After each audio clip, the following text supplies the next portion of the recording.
또 이르시되 내가 너희와 함께 있을 때에 너희에게 말한 바 곧 모세의 율법과 선지자의 글과 시편에 나를 가리켜 기록된 모든 것이 이루어져야 하리라 한 말이 이것이라 하시고, 또 이르시되 이같이 그리스도가 고난을 받고 제3일에 죽은 자 가운데서 살아날 것과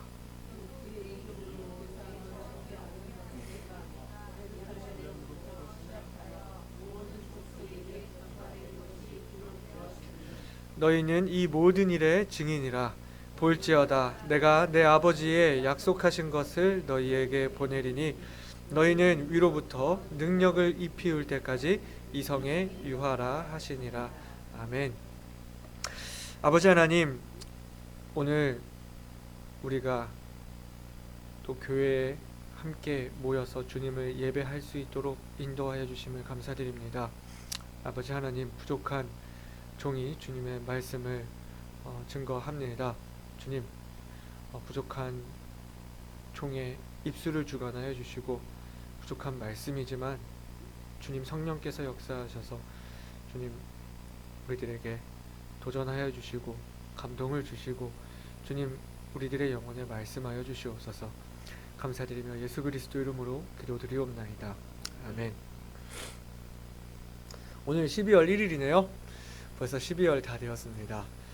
3년 전 12월에 목사님과 사모님과 건물 알아보러 다니면서 여기 지금 이 건물을 발견하고서 주님이 인도하신 건물이다, 너무 딱이다, 좋다 막 이렇게 했던 게 엊그제 같은데 벌써 3년 다 되었습니다. 제가 목사님과 함께 이 금강성서 침례교회의 개척부터 함께 하면서 특별히 느끼고 배우는 것들이 있는데요. 다른 사역들도 다 마찬가지겠지만 특별히 이 개척의 과정을 함께 하면서 특별히 배우게 되는 것은요, 사역은 기다림이다 하는 것이었습니다. 하나님의 인도하심을 기다려야 하고요, 성령님의 도우심을 기다려야 하고요, 뿐만 아니라 사람들에 대해서도 기다려야 합니다. 성도들이 자랄 때까지, 사역에 함께 자원하며 동참할 때까지 기다릴 수 있어야 하더라고요. 모두가 함께 가야 되기 때문에 좀 어리고 느린 성도들을 기다립니다. 사역이라는 게 내가 혼자 할 수 있다고 해서 되는 일이 아니고 또 억지로 한다고 해서 또 되는 일이 아니기 때문에 그렇게 하나님을 기다리고 사람을 기다리는 것을 배운 것 같습니다. 예수님은 제자들과 3년을 함께 하시면서 얼마나 제자들을 기다리셔야 했을까요? 깨닫지 못하고 변화되지 못하는 그 제자들을 계속 인내하시면서 또 사랑하시면서 가르치시면서 길러내셨겠지요. 우리는 지난 시간 그 죽음에서 부활하신 예수님이 제자들 앞에 나타나신 이야기를 했습니다. 그때까지도 이 예수님의 제자들은 예수님의 부활을 믿지 못하고 두려워하고 있었다고 했습니다. 여러분들은 이 예수님이 부활하시고 제자들과 며칠을 함께 하셨는지 알고 계실 겁니다. 며칠을 함께 하셨죠? 네, 40일을 함께 하셨는데요. 왜 예수님이 부활하신 이후에 40일간을 예수님이 그 제자들과 함께 하셨을까요? 이 땅에 미련이 남아서 그러셨을까요? 제자들과 헤어지기 싫어서 그러셨을까요? 예수님의 하셔야 할 그 일이 덜 끝나서 그러셨을까요? 우리가 분명히 아는 것은 예수님은 십자가상에서 다 이루었다 분명 말씀을 하셨습니다. 제자들이 40일 동안 믿음을 갖지 않고 있었기 때문에 그랬을까요?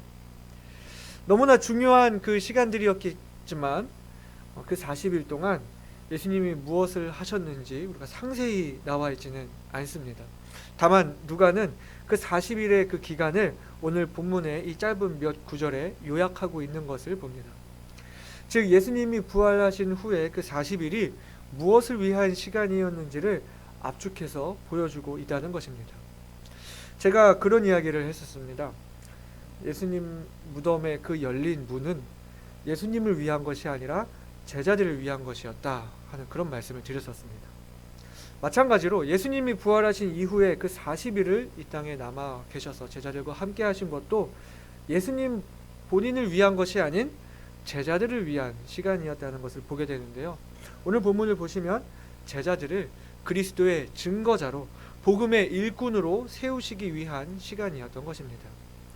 예수님의 사역은 이제 모두 끝이 났고 언제든지 예수님은 하나님 우편 보좌로 올라가실 수 있으셨지만 남겨진 제자들을 부활의 증인으로 세우시기 위해, 복음의 일꾼으로 세우시기 위해 주님이 하신 일들이 무엇이었는지 함께 살펴보면서 우리는 이 그리스도의 증인으로 세워지는데 필수적인 요소들이 무엇인지 함께 말씀을 나누기를 원합니다.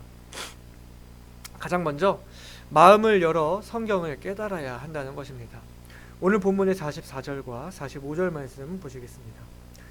또 이르시되 내가 너희와 함께 있을 때에 너희에게 말한 바 곧 모세의 율법과 선지자의 글과 시편에 나를 가리켜 기록된 모든 것이 이루어져야 하리라 한 말이 이것이라 하시고 이에 저희 마음을 열어 성경을 깨닫게 하시고 라고 말씀을 하셨습니다. 엠마오로 향하던 그 두 제자에게 예수님이 찾아오셔서 그들에게 성경을 풀어주실 때에 그들의 마음이 뜨거워졌고 그 즉시로 돌아가서 부활을 알리는 증인이 되었습니다. 마찬가지로 이제는 모든 제자들에게 그 율법과 선지서와 시편으로 대표되는 구약의 모든 그 말씀들을 풀어주시고 그 말씀이 의미하는 바가 무엇인지를 알려주셨다고 했습니다. 인간이 범죄한 직후 여자의 후손을 통해 사단을 멸하시리라 약속하신 그 창세기 3장의 언약으로부터 마지막 선지자 말라기의 예언에 이르기까지 모든 구약을 관통하는 그 핵심 주제가 바로 그리스도의 대속의 죽으심과 부활을 의미하고 있다는 것을 알려주신 것입니다. 아마도 이 40일에 특강이 있지 않았겠는가 생각이 되는데요. 예수님 본인께서 말씀하시기를 요한복음 5장 39절에 너희가 성경에서 영생을 얻는 줄 생각하고 성경을 상고하거니와 이 성경이 곧 내게 대하여 증거하는 것이로다. 예수님 본인께서도 그렇게 말씀을 하셨고요. 제자들을 그 그리스도의 증인으로 세우시기 위해서 가장 먼저 하셨던 일이 오늘 본문에 바로 성경을 풀어주시는 일이었다는 것입니다. 그렇기 때문에 이 베드로가 이후에 그 종교 지도자들 앞에서 담대한 설교를 할 수 있었고 그 종교 지도자들은 베드로를 평범한 사람으로 알았으나 그 베드로의 설교에 놀랐다고 그렇게 하고 있고요. 이 마태 또한 마태복음을 보시게 되면은요, 여러분 그 마태복음의 시작에 예수님의 족보가 나오게 되는데요.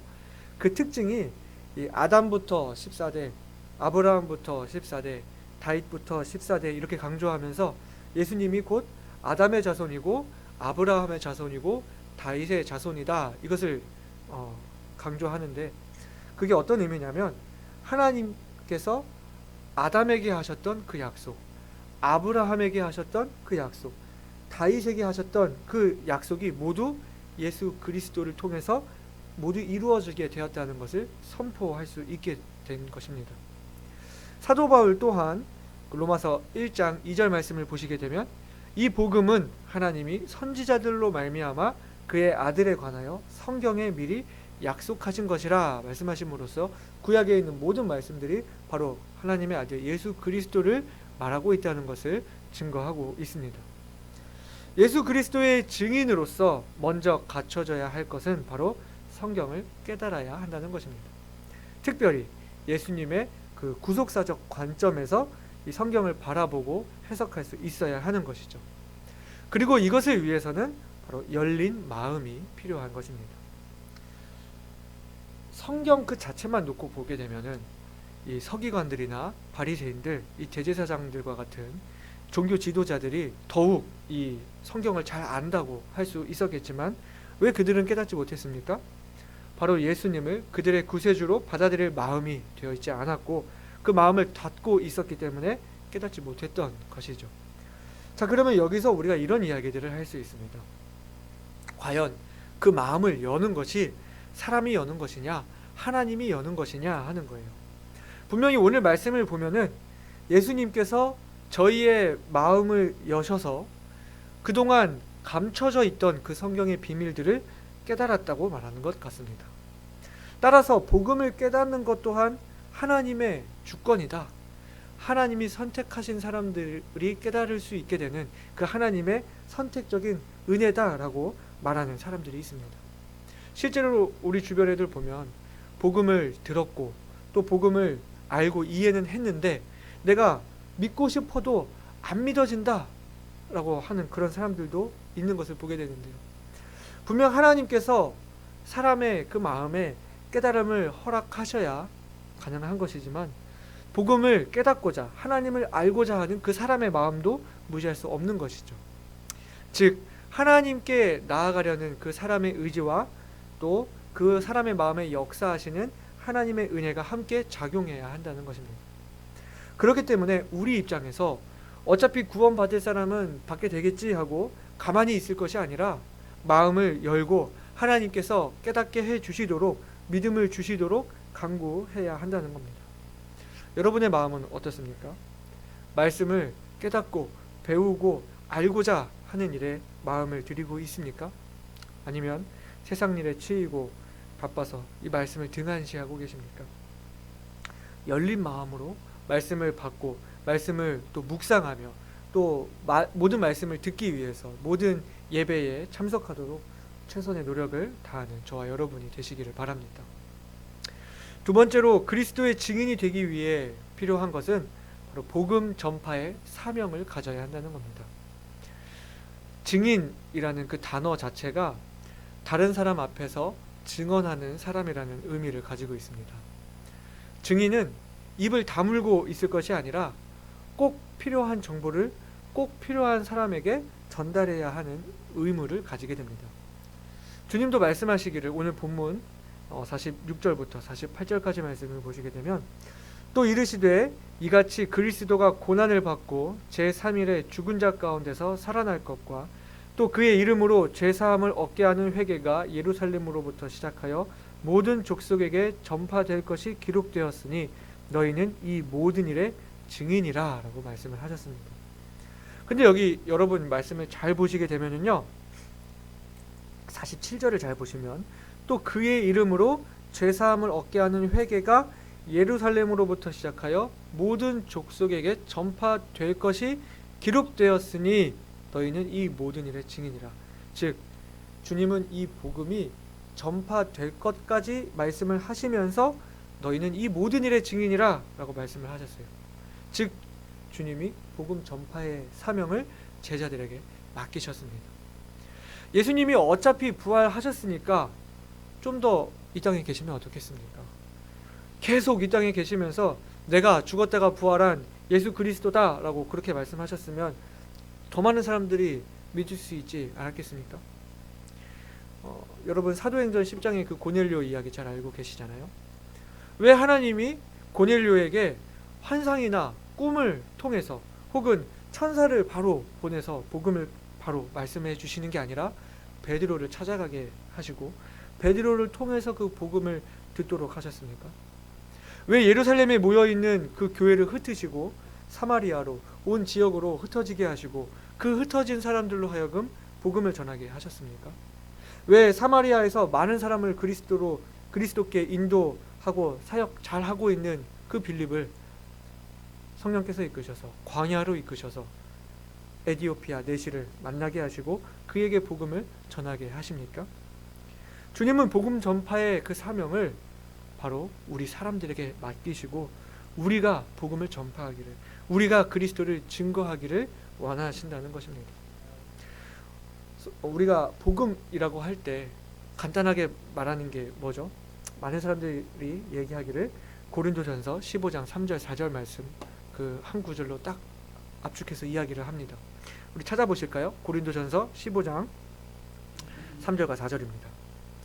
고린도전서 15장 3절과 4절 말씀 우리 함께 이 말씀 읽겠습니다.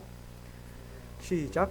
내가 받은 것을 먼저 너희에게 전하였노니 이는 성경대로 그리스도께서 우리 죄를 위하여 죽으시고 장사 지낸 바 되었다가 성경대로 사흘 만에 다시 살아나사. 아멘.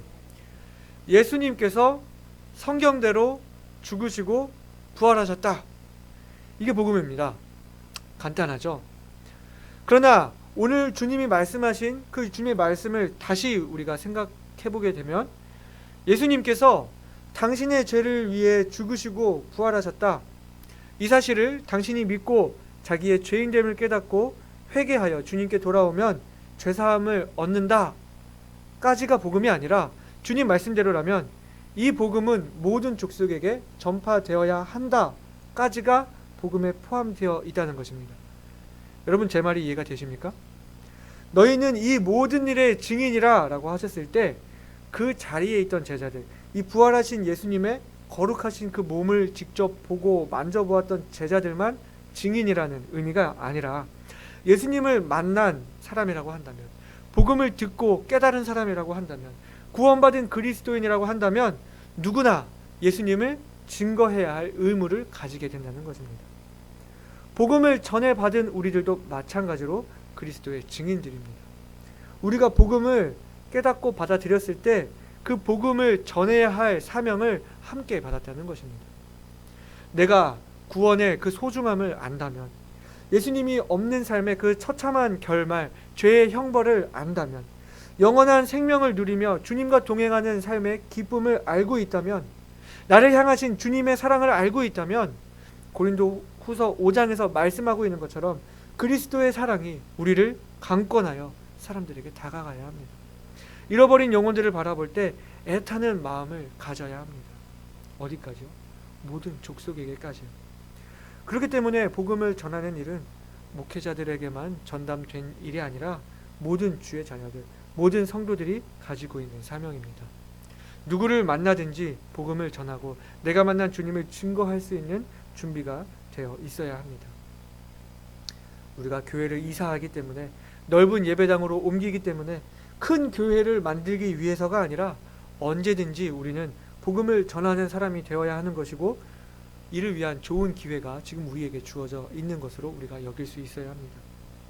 사랑하는 여러분, 우리들의 삶이 그리스도를 증거하며 드러내는 삶이 되기를 원합니다.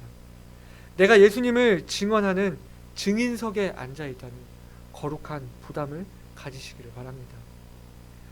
증인은 자신이 경험하거나 목격한 것을 사실 그대로 말하는 사람인 것처럼 우리들의 삶이 예수님의 사랑을 경험하고 하나님의 살아계심을 목격한 것으로 가득 차기를 원합니다. 우리는 보고 들은 것을 말하지 아니할 수 없다 고백한 그 제자들처럼 담대히 내가 만난 주님을 전하는 저와 여러분이 되시기를 바랍니다. 마지막으로 그리스도의 증인이 되기 위해 가장 필요한 것은 바로 성령의 도우심을 받아야 한다는 것입니다. 예수님은 제자들에게 성령을 약속하시면서 성령의 능력을 입히울 때까지 예루살렘에서 기다리라 하셨습니다.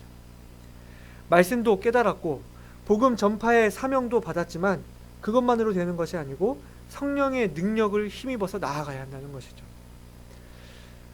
여러분, 청년들이 갓 군대를 전역하면요, 대부분 가지게 되는 그 마음가짐이 내가 이제 사회에 나가면 뭐든지 다 할 수 있을 것 같다 하는 그런 생각입니다.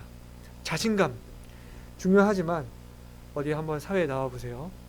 그 배짱 하나만 가지고, 이 자신감만 가지고 되는 게 아니라는 것을 금방 깨닫습니다.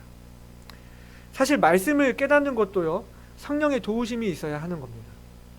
예수님께서 내가 이 반석 위에 내 교회를 세우리니 음부의 권세가 이기지 못하리라 말씀하셨을 때 그 선언은 시몬 베드로가 했던 첫 번째 신앙 고백이 나온 이후였습니다.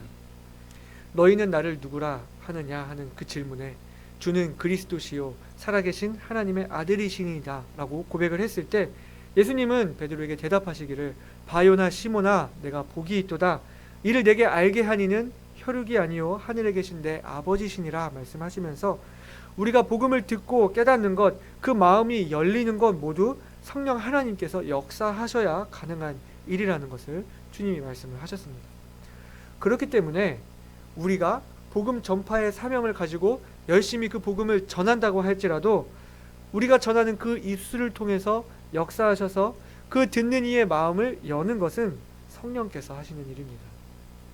우리의 전하는 그 어떤 스킬, 전하는 지혜가 발전하는 것도 중요하지만 그보다도 중요한 것은 성령님께서 우리의 입술을 통해, 우리의 입술에서 전해지는 그 말씀을 통해 역사하셔야 한다는 것입니다.